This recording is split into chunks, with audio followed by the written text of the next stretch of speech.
they were like, oh, we really love this book about friendship. It's a great topic, great idea, but we might want to change the title so that loneliness is in the title. And I was like, well, it's really important that loneliness is in the title. Like, that's what I'm experiencing, and I think that's what a lot of people are experiencing. And they were like, well, people don't want to admit they're lonely. No one wants to buy a book that says loneliness because they're going to be like, well, that means I'm lonely. And I said, well, I am lonely. That's why I wrote the book. Right. And so are 2/3 of Americans. Right. That's data from 2019. Welcome back to the Career Therapy Podcast, where we help professionals navigate the emotional and promotional sides of the job search in order to stress less and earn more in their careers. My name is Martin McGovern, founder and lead coach at Career Therapy, and I'm excited to introduce our guest today. Please welcome Adam Smiley Poswolsky to the podcast. Smiley is an author, speaker, millennial workplace expert, and author of Friendship in the Age of Loneliness. Interestingly, my partner Liz was featured in his first book, The Quarter Life Breakthrough, years back before we even started dating, and our past guest Dev, the author of 50 Ways to Get a Job, is featured in his new book, where they talk about building real-life connections and all sorts of other great stuff. So definitely check out our previous episode with Dev, and when you get a chance, pick up Smiley's new book to hear Dev's amazing story in there as well. In our conversation today, we talk about loneliness at work, how to build meaningful connections, and what realistic expectations we should set for ourselves and others in terms of bonding in our careers and in our personal life. If you like what we're building here, be sure to subscribe and leave a review on iTunes. It really helps us spread these messages to other job seekers in need. And be sure to grab a copy of Smiley's new book and follow him online in the links below. That's all for the intro today, so without further ado, here's my conversation with Smiley. I was listening to your book and I was going through my notes for today. It's just so funny how small the world is, man. Like, I know Caesar connected us, but how my partner Liz is in your first book, like, so small world. And then also how you were talking about Dev in the book, and Dev was on the podcast. Nice. About like a year ago. He's one of my favorite guests. I love the stuff that he's doing. So it's just so funny how small the world is. Yeah, he really is. My favorite people, because like Dev's like an example of this, are just like he's just doing his thing. Mm-hmm. Like he's just not really like building a brand or kind of, like building an empire. You know what I mean? Like, yeah. There's some people that are kind of in this space or just like that are everything is all about growth or scale or kind of maximizing some sort of like reach and influence. And Dev just does projects that are cool that he's into and doesn't really give a fuck. And I just love that. I'm so inspired by that. Yeah, and like you can't even find a lot of what he's doing, right? Like, yeah, exactly. Like that's the thing. It's like, and that's one of the things I want to chat with you about today is like, Dev would be a person I'd want to stay in touch with more, but he's not so active on social, right? So it's like, it's one of those interesting things where like, listening to your book and hearing your fun exercises and everything like that, I can't wait to dig into our discussion here, but there's just so much to that. And I think, I heard your kind of internal, should I build an Instagram following or should I do the speaker circuit and all those different things? And it's just like, yeah, these are the questions as you kind of go down these paths. It's like, what kind of a world do I want to build around myself? So I'm super, super excited to chat today, but yeah, it's super cool. Like, and especially how small the world is, like how you've popped up so many times in the orbit. I'm like, yes, I finally get to chat with you. So I apprate you taking the time. That's awesome. My pleasure. Yeah. Yeah. So for the convo Liz's today, career, I'm sorry to jump. Liz, going. I'm so inspired by Liz, like, because I remember when she was just starting out and like her work's amazing and it looks like it's getting a lot of love and recognition. She's, it's so beautiful to see that, it. Yeah, she's crushing it, man. She's currently painting a mural in Pilsen right now. Just like really cool. And it's also funny with the social media stuff because she's like, people are coming by and like taking photos and stuff, but it's like for a big brand and she can't share anything. So she's going crazy, but it's like so fun. Like she's running into like dozens of people. Apparently everyone lives in Pilsen. So she's like catching up with like dozens of artists who keep popping by. And yeah, it's super fun. Well, as we kind of just let it gradually go into the podcast here, there's no like hard start or anything. The one thing that, really stands out to me as we're thinking about this idea of loneliness, especially in the workplace, I'm curious what your thoughts are around identity when it comes to our work, because I feel like when someone loses a job, and so many people went through a big career transition over the pandemic, it wasn't just the isolation, it was the isolation and the loss of their identity or their friend group. I was recently talking to a therapist, and they were saying like, you go through, or actually, sorry, we were talking about grief, and you go through a grieving process of losing your coworkers, because a lot of people in their life, their friends are their coworkers, right? Or at least some semblance of that. So I'm curious, in your talks and in your work and in your interviews and experience, what happens to folks when they go through a job loss in losing that kind of group that they sort of had built around them with their career? Have you talked with anyone about that and seen sort of the effect of losing a large group of people that maybe you were comfortable around or had that sort of sense of security around? Yeah, I mean, I think this came up a lot during the pandemic of people, not realizing how maybe they took for granted, kind of the social support in their life, and even weak ties. Weak ties are kind of people that maybe your coworkers, they're not maybe your best friend, they maybe aren't going to be at your wedding, but they're people that you see on a regular basis and you go have coffee with, have lunch with, have these moments with, and you actually are really important from the science to living a healthy and happy life. And I think a lot of people didn't realize how much they enjoyed those moments of chatting with their barista, or the bus driver, or seeing other people on their commute, or kind of having those regulars in their life. And I'll speak for myself, and just that, as a public speaker, last spring, of losing my entire business and my entire kind of calendar, both in terms of income, right? So there's like the financial loss there, but also the identity loss of, as a public speaker, and I travel, and that's part of how I gained meaning and how I had self-worth, of being able to go to these places and meet people and be in a room with other people and inspire other people.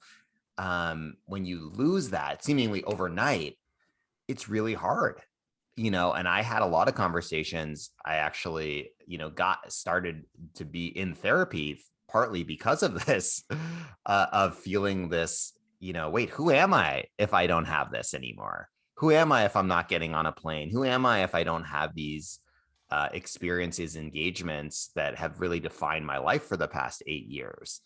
And I think it's really challenging. I don't think that there's a lot of kind of spaces to talk about it. I think it was really kind of actually beautiful that in many ways technology did play a role in giving people the space to have these conversations and come together and say, oh, I'm experiencing that too. I got together a group of folks last spring that were all authors working on their books during the pandemic, this author support group. And that was a really beautiful thing, because writing a book is really hard. It's something that almost everyone does alone. It's nearly impossible to do alone, but everyone does alone. And we got together once a week to kind of talk about our book writing process and to share resources. And I was kind of giving some advice from my experience, and we were having expert guest speakers every week. But just that was really huge for people to kind of go through the experience with somebody else, and maybe was a reminder of when virtual and kind of technology can be a good thing, can actually be very meaningful, of providing that space that, we couldn't have during the pandemic.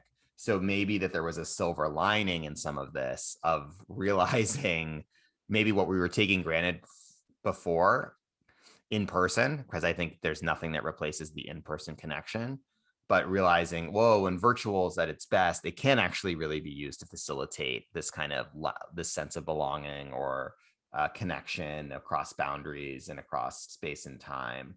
And I know that was really important for me to start having those conversations with other speakers, right? I connected more with other speakers this past year during the pandemic than I had ever before. Now, why wasn't I having those conversations with other speakers when our business was thriving? Well, probably because we were all, speaking, self-focused and speaking and on the road.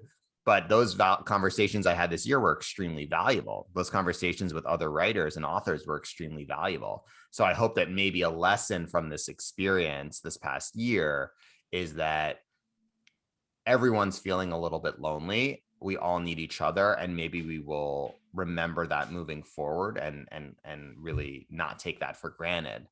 And build structures of support and accountability community moving forward. But whether it's virtual, in-person, hybrid, doesn't really matter as much as the fact that that's part of how we go about our businesses and our kind of lives. Yeah. And it's interesting that you're hitting on this shared struggle piece, right? I think so often we form friendships during really tough times in our lives, whether it's a planned tough time like college or something like that, right? You're going through these crazy 4 years together, or it's sort of, families come together through tough times, like people bond through tough moments. And I think that's where the pandemic has brought a lot of people together in that way. Do you think that there's lots of ways to build ties with people, but what are your thoughts on going through difficult situations together and that impact on loneliness and connection and things like that? Yeah, I think that's a great point. I mean, there's Rebecca Solnit wrote a book about this, about kind of hope in the dark and people coming together in these times of kind of crisis, and whether it's a hurricane or a natural disaster. Now, I think that one of the reasons that is because it's a shared bond over struggle, right? I mean, I think if you have a shared experience with someone, and you have a shared story or shared identity, you have the kind of conditions for belonging and being in this together and feeling that bond that really can't be replicated. And it's really hard to have now in kind of our society, which is very fragmented, and where most people, 2/3 of Americans are lonely. The average American hasn't made a new friend in the last 5 years. I mean, I think part of that is due to kind of, we don't have these kind of local structures of belonging and connection, right? That maybe we had back in the day through kind of neighborhood centers or a church or community centers. And, we living increasingly, people are getting married later or having children at a later age or having less children, living farther and farther away from their families and their loved ones and moving away. There's a lot of kind of factors here, but I think that, you're exactly right. I do think that the pandemic is an example of, well, both things, both many people coming together out of kind of a shared trauma, shared experience, shared struggle, and also, the division that kind of has happened in the United States and actually throughout the world in terms of kind of whether it's politics and some people not taking it seriously. It kind of exposed that we can come together, and also that maybe some people can't. So I think it kind of brought to light some of the inequities that were pretty present in our culture. I mean, I do think that, one thing that's been really interesting for me is to kind of see, that it's a lot easier for people to talk about loneliness after this experience, that it was a little bit more of a stigma. It was a little bit of something that was kind of not normalized. When I was pitching this book right before, it was early 2020. So right before the pandemic, the publisher didn't want to have loneliness in the title. They were like, oh, we really love this book about friendship. It's a great topic, great idea, but we might want to change the title so that loneliness is in the title. And I was like, well, it's really important that loneliness is in the title. That's what I'm experiencing, and I think that's what a lot of people are experiencing. And they were like, well, people don't want to admit they're lonely. No one wants to buy a book that says loneliness because they're going to be like, well, that means I'm lonely. And I said, well, I am lonely. That's why I wrote the book. Right. And so are 2/3 of Americans. Right. That's data from 2019. Right. It's not something that just happened. That's been an epidemic both in the US and globally for many years. And then a month later or 2 months later, when, COVID was raging and we were in lockdown, they were like, okay, we can keep the title, which is really interesting, that it actually took a pandemic for there to be kind of a normalization of realizing, wait, we're all going through this. Many of us feel alone, even though many of us were feeling alone prior to the pandemic, prior to social isolation and lockdown measures. But now we can talk about it more openly. So there's something that comes up in the disaster where it's like, okay, now we're talking about it as if we weren't interconnected before the disaster, before the struggle. We are. That's kind of called humanity. Like our fates are intertwined. There's a finite number of resources on this planet. Climate change affects everyone. The actions of one nation or place affect what happens somewhere else. And we're only going to survive as a people if we work together. But it takes a disaster, or it takes something for it to become, for us to have like a language and a shared narrative around it, which is really interesting. So again, silver lining, hope that now with the pandemic, people kind of say, ooh, like friendship's really important. It's like friendship's always been important. It just took a year of not being able to see your friends or being able to celebrate with your friends in the same way that we're used to really kind of have that, to own that. And it could be the externalization of it and like the guilt behind it, right? I think prior to a pandemic, a lot of people said, well, I feel lonely, but like, who am I to feel lonely? Like, who am I to deserve to feel this emotion, right? When there's nothing in my life that necessarily is forcing me to be lonely, except for anxiety or whatever else we might be going through.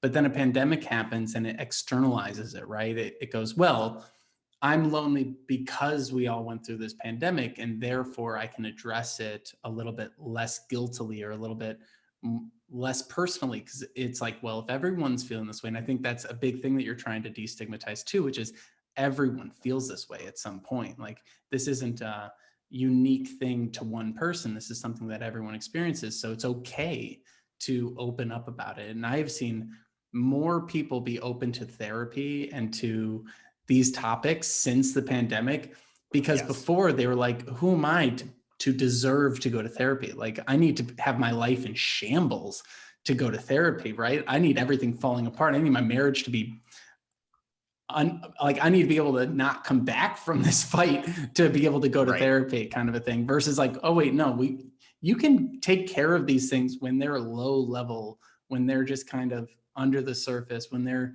small problems creeping up, right? And I think a big thing that you're talking about here is like, don't wait till you have zero friends to start thinking about your friends, right? Start addressing these things earlier. Right. Exactly. I mean, that was for me. It was like, I kind of thought, therapy was something reserved for, oh, you have to be depressed, or you have to have some, everything's in chaos, or things are rock bottom, right? Or your doctor tells you must go see a therapist, or, couples therapy, we're going to get divorced or something. We got to go to, but it's this idea of kind of doing this proactive, sense of doing things so that you to stay well, to promote your mental health. And again, the same thing with the loneliness. The conversation around mental health and mental illness has completely changed in the past year. And we're talking about, of course, it took a pandemic for it to happen, but we're talking about all of these things that we weren't talking about a year ago. So again, maybe a silver lining of kind of realizing how many people were suffering from stress and anxiety, even though many people were struggling with those things before. Same thing with the workplace stuff, right? Employee burnout was skyrocketing prior to the pandemic, right? 70% of millennials experience burnout. 30% are always burned out. Again, data from before, the way we work changed and people went mostly fully to remote work. There's kind of been an opening around being able to talk about this stuff.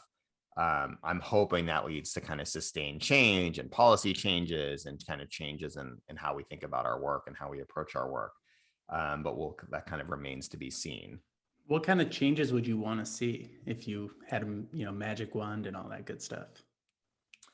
Yeah, I mean, I think that we need to kind of put human connection a little bit more at kind of the center of how we live and how we work, um, and take away kind of the metrics that we're usually kind of basing our work around, which are usually growth and scale and, customer acquisition and, productivity and all of these things, and kind of switch the knob a little bit back to how are people doing, both the people that work for our company and the people that we, influence with our company, with our product, with our organization. What are we doing proactively to kind of promote wellness in the world and promote health and well-being in the world? I think we're kind of, not just how do we work, but how do we help people not work, right? Or how to help our employees go home or stop working, which becomes ever more important in this kind of digital landscape where kind of work just bleeds into life. And we don't have easy ways for people to kind of turn off or recharge, or, because if they're home and they're just kind of online, they're kind of always online. Building more avenues for people to build kind of healthy social relationships at the workplace, I think, is really important.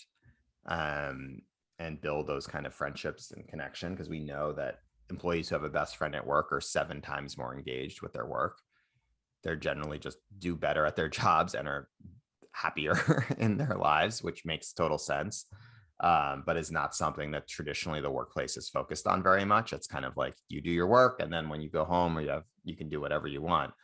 But now people are kind of expecting and wanting to be able to build, real friendships and real relationships, and have that not just professional experience, but personal experience, and being able to kind of bring a little bit more of their full selves to their workplace. But that's not what the traditional workplace is really set up for. And that those boundaries are starting to blur a little bit, and it's complicated because not everyone wants that too. So it's a little bit of like a challenge. But I'm glad that the conversations are happening, and I'm glad that kind of the shift, we're talking not just about kind of KPIs and OKRs and these key indicators and the numbers and, annual reports, but we're talking about people, because, well, people make up organizations and companies, and that's what really this is all about. So I think that they're good conversations to be having. And I'm excited to see kind of how things shake out. But, as someone that fundamentally believes that, and the science shows that the key to a healthy and happy life is social relationships, that's something that we need to talk about at work too, because we spend at least a third of our lives, if not more, working. Mm-hmm. Right. So that's not something that's just something on the weekends or just something, after work. It's all the time. So if the data is showing that, the healthiest people at the age of 80, have the healthiest social relationships at the age of 50, how do we build, containers and structures in the workplace where people can build those healthy relationships? And you're it's not just going to happen because, the desks are close or they're not close, like, or there's a ping pong table or there's kombucha or beer or micro beer or cold brew. Like, all that stuff is kind of crap. It's creating a culture where people can be safe, can be seen and heard, can actually authentically connect on a regular basis.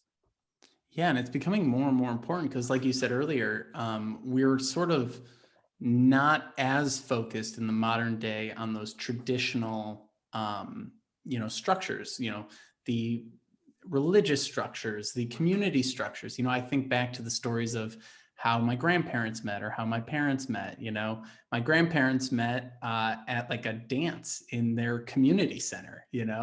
My parents met at a Fridays, which is hilarious. And I even look at my own relationships. It's like I tried online dating for many years, but I ended up with someone who I traveled in this travel group with. And like those, we're almost trying to reinvent community in a lot of ways. And work tends to be the biggest community that people have. And so it's interesting because there's a lot of different types of relationships that people form. And I wanted to chat with you about this a little bit.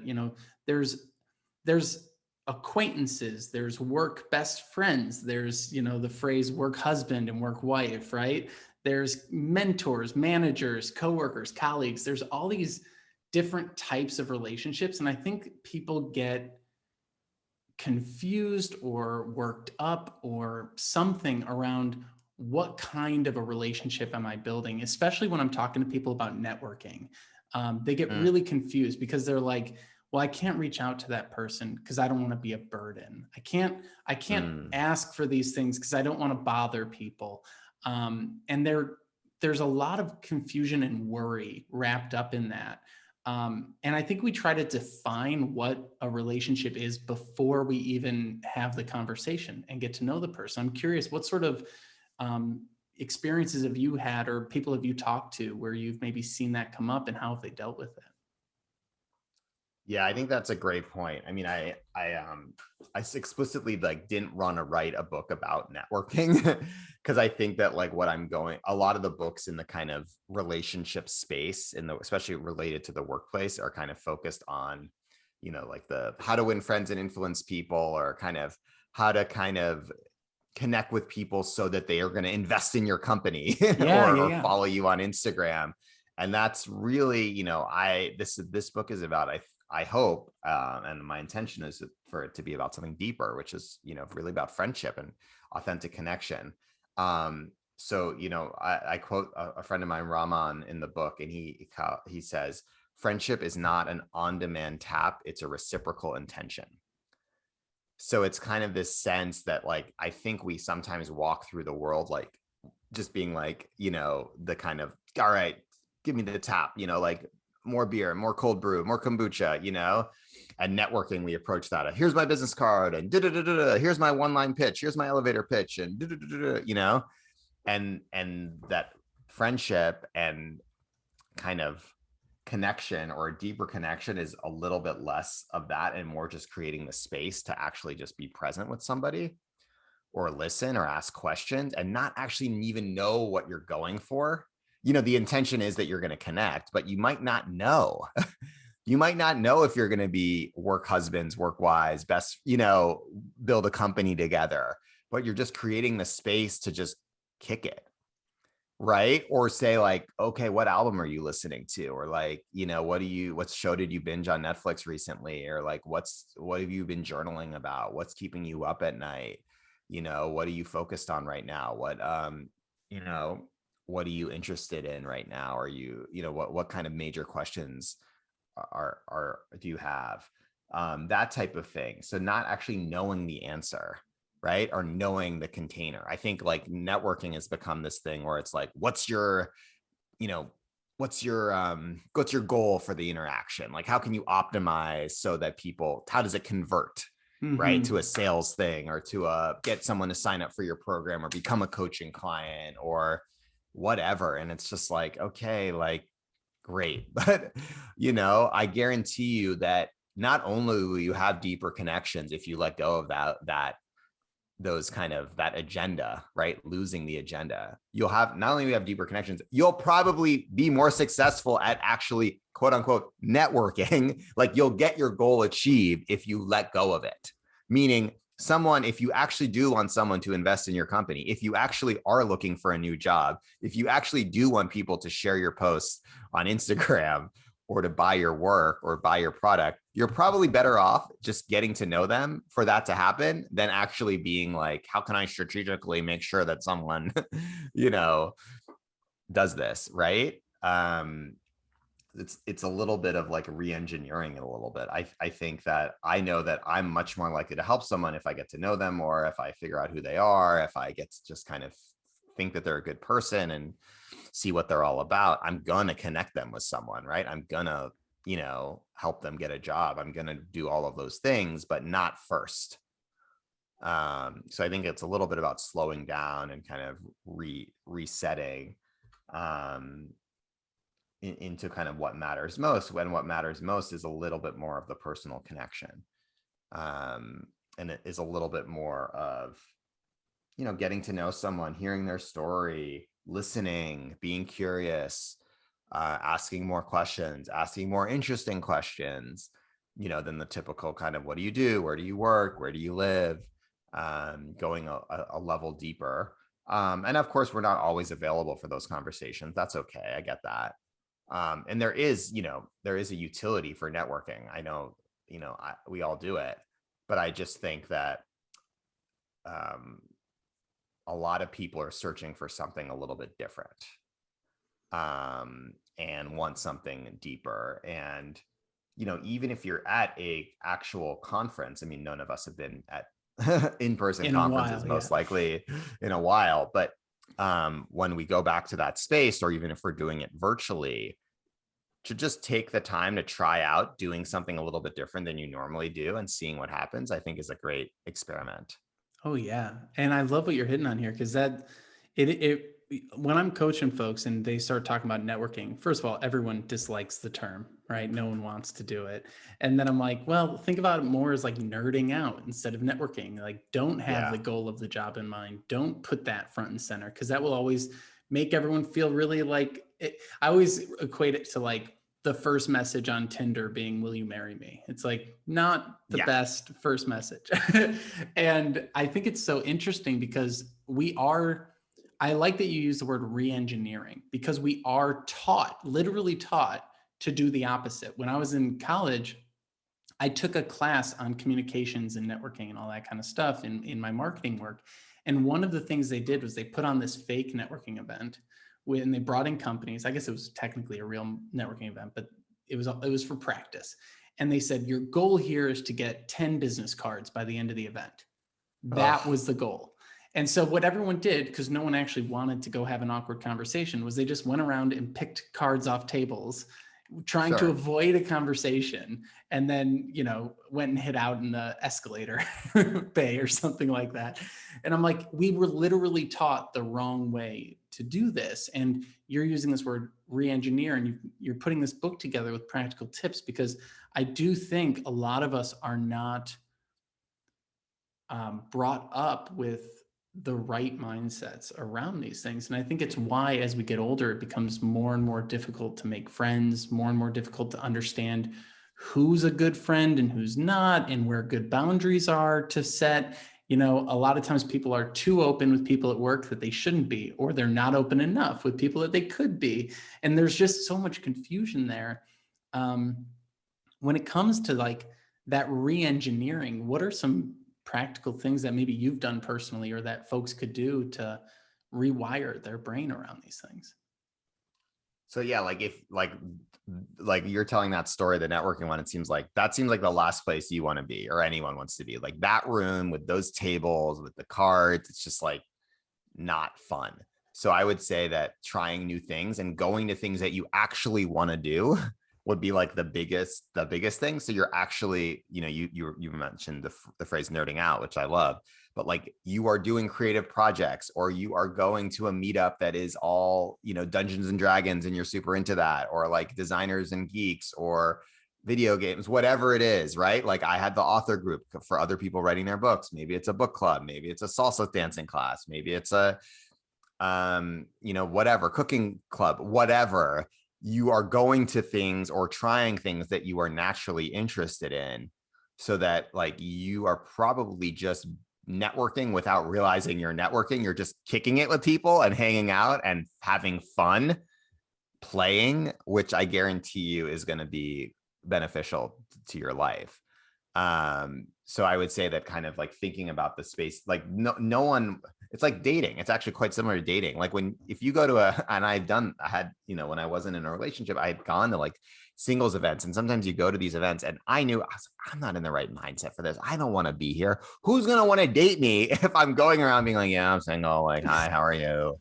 Yeah. What are you into? And it's just like, would I want to date me? No, I come off like a horrible person. I'm bored. I'm uninterested. I don't want to be there. I feel, I don't have confidence. I'm just like there because someone told me to, or I feel like I need to do that.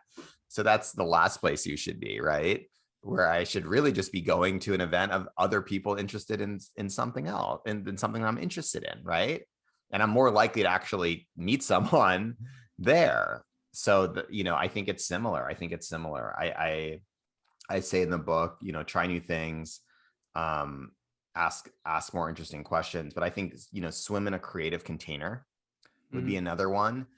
If you think about it, when I think back of people that I've met that I bonded with, you mentioned kind of coming out of of crisis or struggle as one, I think is a big piece. Shared experiences like travel, whether it's study abroad or being on a trip together, because sometimes that leads to crisis, or like, oh my God, you missed the bus, or you don't speak the language, or it's a hurricane and you got to figure out where to stay, or you're lost, or going on a big hiking trip and you can't find the trail, or something happened and you're out of gas for your stove. That type of stuff is really bonding. But also creative projects where you're doing something with other people, because the creative process is challenging. It leads to roadblocks. Overcoming fear comes up. I used to work in the film industry after I graduated college, and I was in New York, and you'd be on these projects together and they were so intense, 2 months of like seeing someone for 16, 18 hours a day together.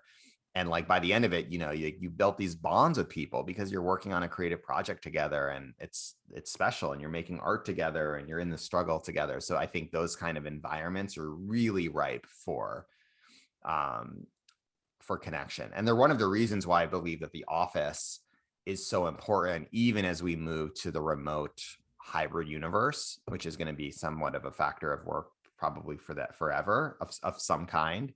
That like having those moments of in-person, collaboration, creativity, ideation, disagreement, just working on things together is fundamental to the human experience. It's not to say that it can't happen virtually. It definitely can, but I think happens in much more profound ways when people share space together. It really is different. Yeah. Yeah. And you can kind of have the body language, you can kind of experience things together. You have all of these moments of going through the ups and downs, and, people that have worked on a play together or a movie together or an art piece or a book or designing a product, being in a startup, like can all kind of probably, have that experience, can share what it's like to be in the environment with other people. You can't really replicate that. Which I think is why it's so great what you're doing in terms of bringing people together for career change. I mean, I think we make the wrong assumption that we have to go through all these experiences alone, or that other people aren't going through the same things. But I guarantee you, whatever you're going through or whatever you're building or focused on, other people out there are focused on similar things. And to put yourself in a room or a virtual room with them is incredibly, incredibly powerful and useful. That's the number one thing that every single time I do a meetup, people leave going, I'm just glad I'm not the only one going through this. Like that's the number one thing. And it's something that wasn't as easy to replicate in a virtual environment. I was doing meetups on Zoom for quite some time at the beginning of the pandemic, and the attendance slowly dropped down more and more because it lacked that, people had a camera on their face, so they were less open and they were less connected. And when we were in person, we would literally be dragging chairs from around the Chicago Athletic Association, and like everyone would be like almost sitting on top of each other basically. And it does, the context of things really does matter too. And I like that you're focused on this piece of play, because I had someone years ago that I was coaching, and I was kind of talking about these same things, and he comes up to me one day and he goes, I was listening to what you were saying, and I just threw out in my Clash of Clans Slack group that I'm looking for a job. And I was like, I never would have thought there is such a thing as a Clash of Clans Slack group.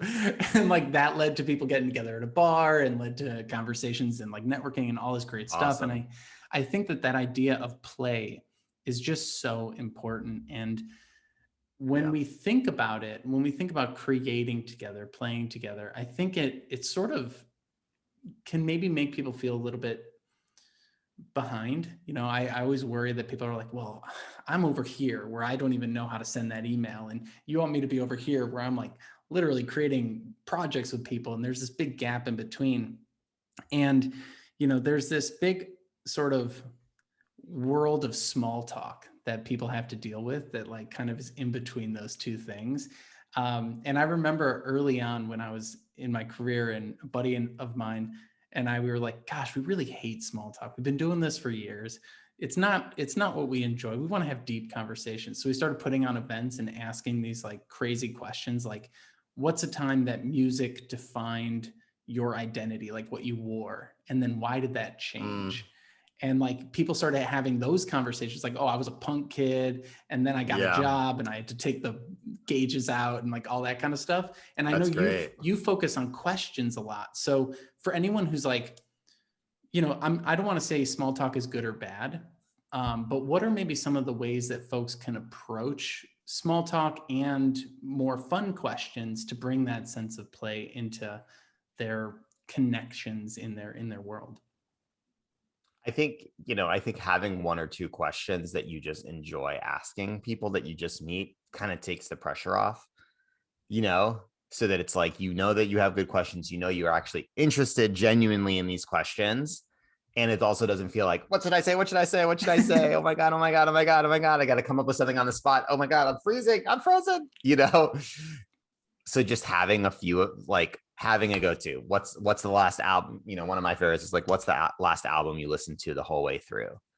And sometimes people are like, man, I haven't listened to an album in a while. What was yours? Just mine most recently would be the Black Pumas. Do you know them? I don't. Now I want to check it out. Oh, great album. Black Pumas, self-titled. The album's called Black Pumas. They're kind of like psychedelic rock, soul. They're based, I think they're from Texas, from Austin. They're awesome. I'm definitely gonna they have check one that album. It sounds amazing. Good. Mine was Burnham's Inside. Oh, that's so good.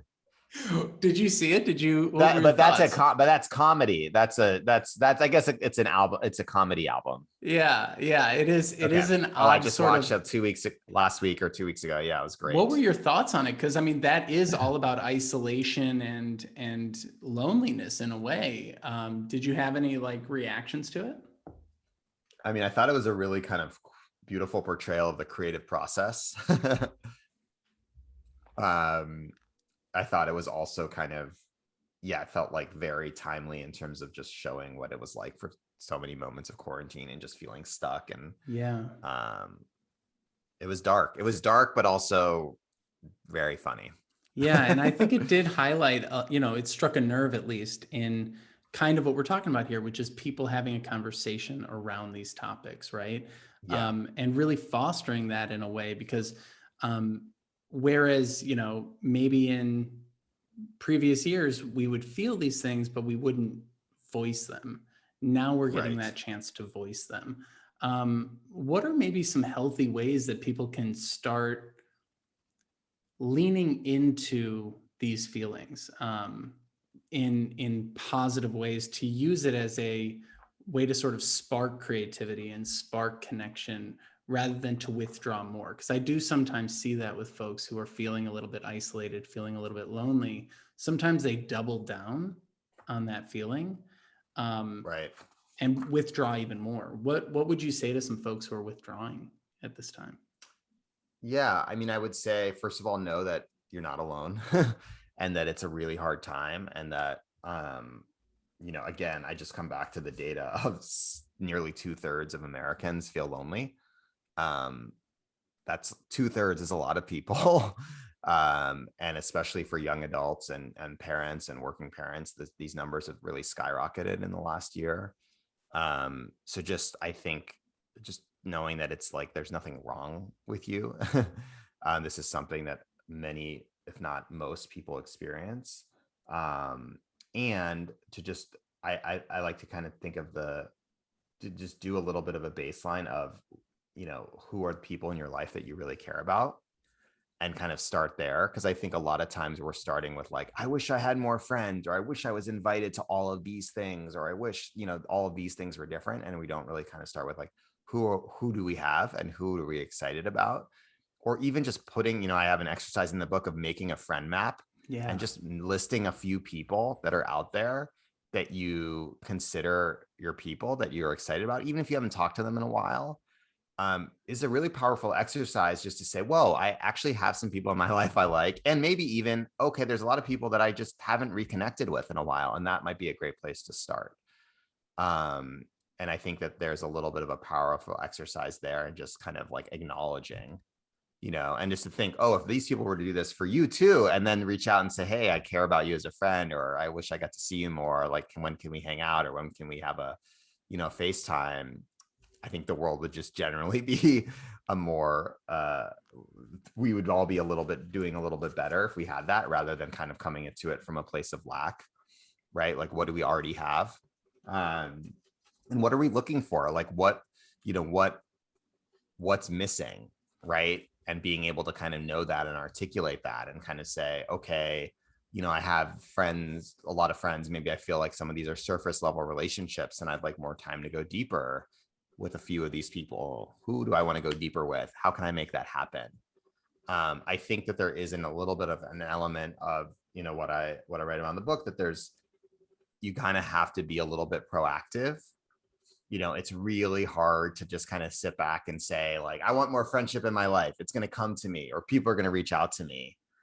I want to believe that that's the case, but it's often not, right? Mm-hmm. We kind of have to make the first move, in the same way with dating, right? In the same way with anything in the world, with getting a new job or building a business, or making a change. Like, it kind of starts with us. We have to kind of say, hey, here's what I'm going for. How can I make that happen? Even if it's like, oh, I'm going to wait. That person hasn't reached out to me in a year. I'm waiting for them. Like, the ball's in their court, right? We say that all the time, like, their move. If you really care about them and they're important to you, just reach out to them. Who cares? Like, no one's keeping score, of like who said what, like who reached out to who when. Like, it's their turn. Like, I reached out the last time. Like, okay, fine. Like, it's not like there's going to be like a report in ESPN about Right. like, how many people who initiated how many people initiated, who initiated more often. Just let someone know you care about them, reach out to them, make the move. More of us doing that, I think, is important. It's, I call it like investing in friendship. It is an investment. Unfortunately, we spend a lot more of our time investing in our social media profiles, or investing in, these other metrics that society has deemed quote unquote important, or that we assume to be important, and less time just investing in the actual people in our lives. I want that to change, or I would love to live in a world where that wasn't the case.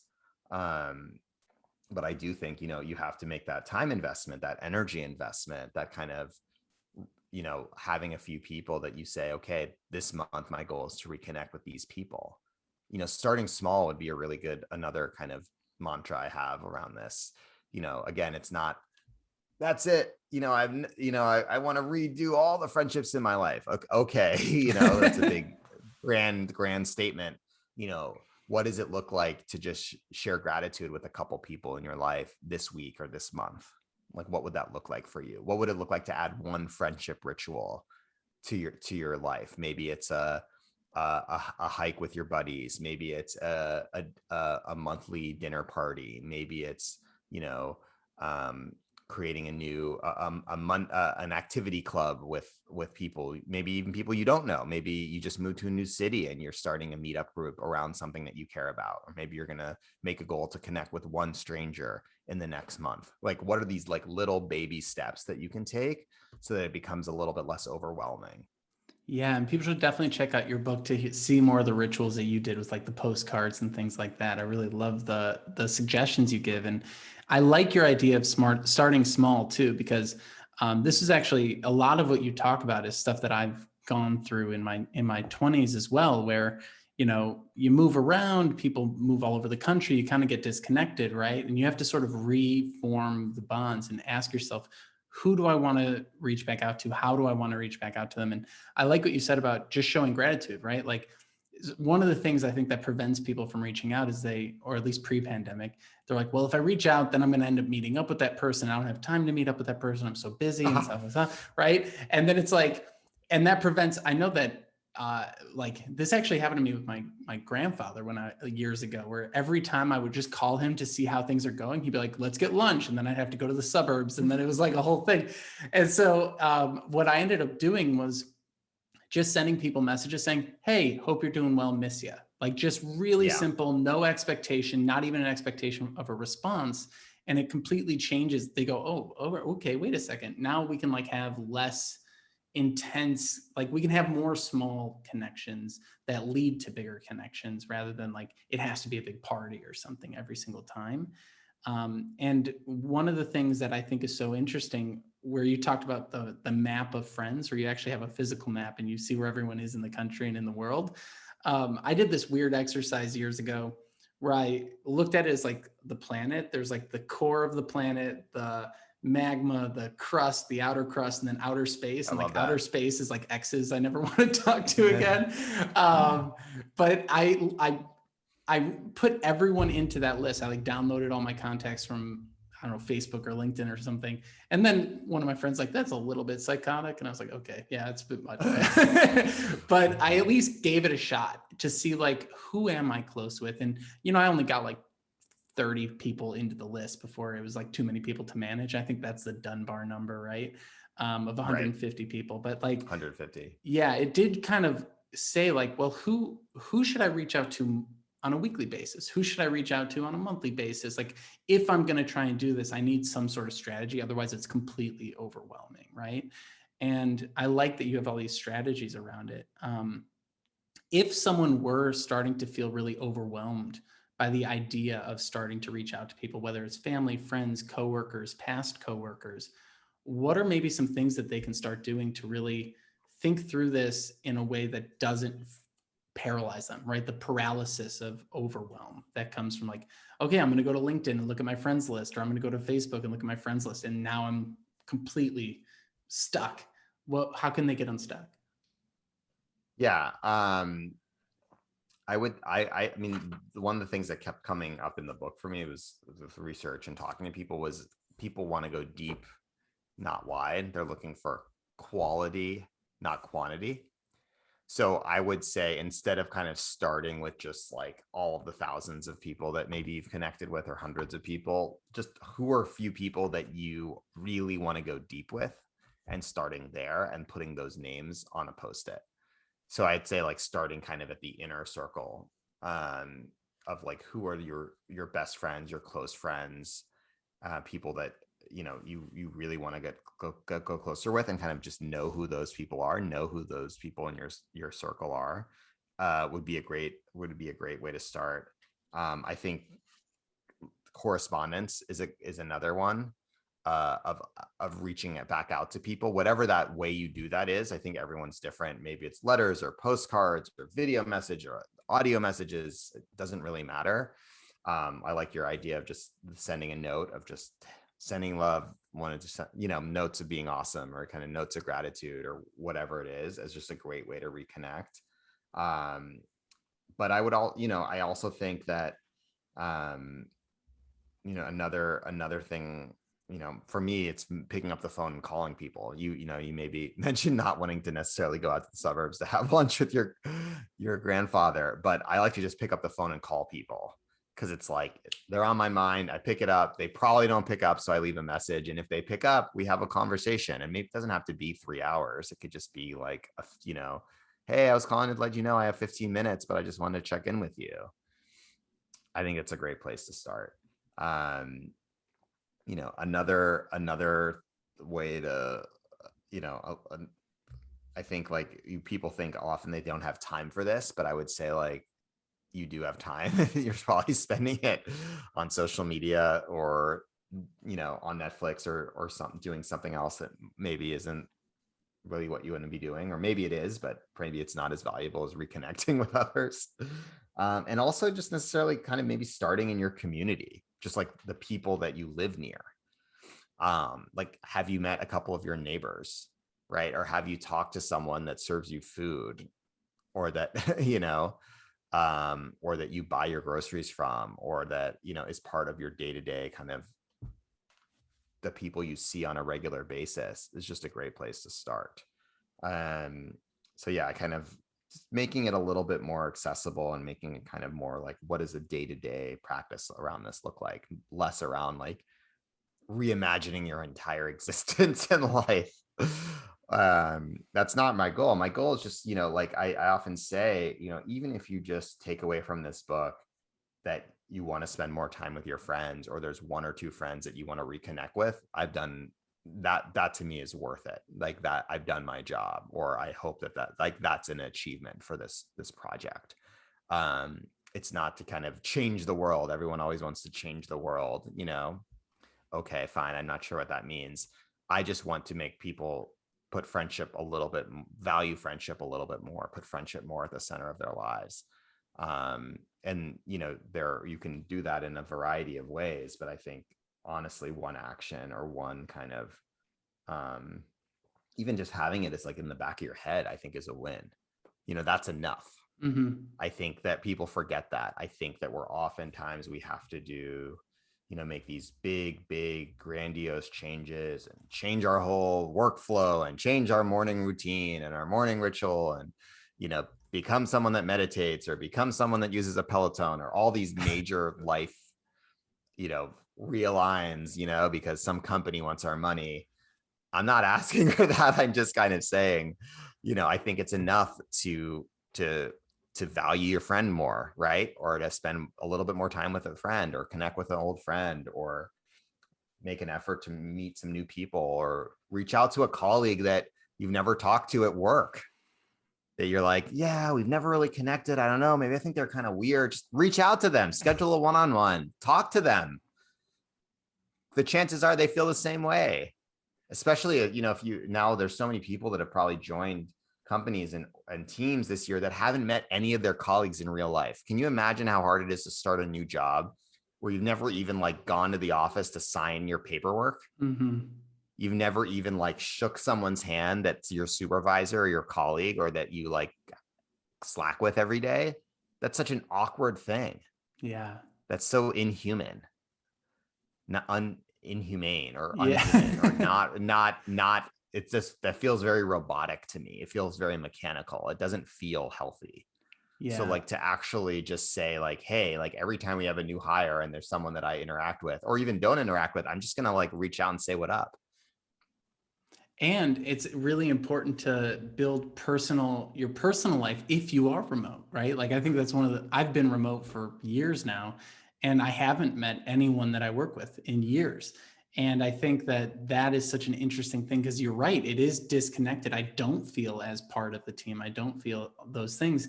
And so I've had to double down on my personal relationships in order to not feel so isolated and so disconnected. And I think one of the things I could talk to you all day. I've got 100 other questions that we can't get to because I want to be mindful of your time. But one of the things that I think is maybe getting in the way right now for folks is the expectations that they put on their friends. And we sort of touched on this of like, well, they didn't reach out and I reached out and I'm always the one that reaches out, that kind of thing. But like agreeing with everything that your friends believe, right? Like that's a big thing that gets in the way, especially recently, right? And it's affecting families, it's affecting friendships. And I think that there's sort of like an idealization of friendship online, that like in the Instagram photos of what friends look like versus what realistic friendship looks like. So to sort of wrap up our conversation today, I'd love to just get your sense of like, what are the realistic expectations we should have of friendship as we try to, continue to grow as individuals? Yeah, I mean, I think that my big picture answer is that friendship looks very different depending on, for different people. And that it's more less like, realistic or expectations, more just kind of what do you is a friend meeting your needs, right? And are you communicating that to them? And are you communicating well with somebody? Right. And maybe not everyone can meet every person's needs, and that's okay. In the same way with a romantic partner, like we can't expect that, one partner is going to meet all the needs that another human has when it comes to, coaching, mentorship, inspiration, intimacy, friendship, adventure buddies, all of these things. What possible human could do that? What possible friend could do that for everyone? Right. So it's more just, if someone is explicitly not meeting your needs or not making you feel good or not adding value to your life or making you unwell or unhealthy or unsafe, yes, these are huge things to talk about. So for me, it's a matter of communication. But I do think, the research kind of looks at like the definition of loneliness that, one of the leading scholars on this, Julianne Holt-Lunstad, says is loneliness is the subjective perception of isolation. So it's the discrepancy between the subjective gap, like between one's desired level of connection and actual level of connection. So that gap is where people feel lonely. They think, oh, I should be more connected, or I want to be more connected, or I'm missing this. And I think a big piece of this, especially for young people today, and frankly, everyone, is the social media piece, because everything looks so beautiful online, and every friendship and everyone looks like they're always hanging out with their friends and looks like they're so happy and looks like they're so connected, but that's actually just not the case. The data shows that, right? So I'd focus less on, what everyone else is looking like, the comparison, and more just like what's really important to you, what are values in friends that you care about, and communicating that to your friends, right? And talking about that, rather than kind of going around being like, this doesn't meet my expectations, because I'm not sure that that's realistic. And I think that we're going to have different friends that fulfill different needs, and that's okay. And maybe that's actually great. But being able to have those conversations and having being open and honest with each other, I think, is kind of the basis for that. I love it. Yeah, this has been incredible. And I think it's a great starting point for folks who are just feeling that isolation and maybe feeling that anxiety as things start to open back up and we start getting into this hybrid life of in-person and online. If folks want to find out more about you, Smiley, where should they go?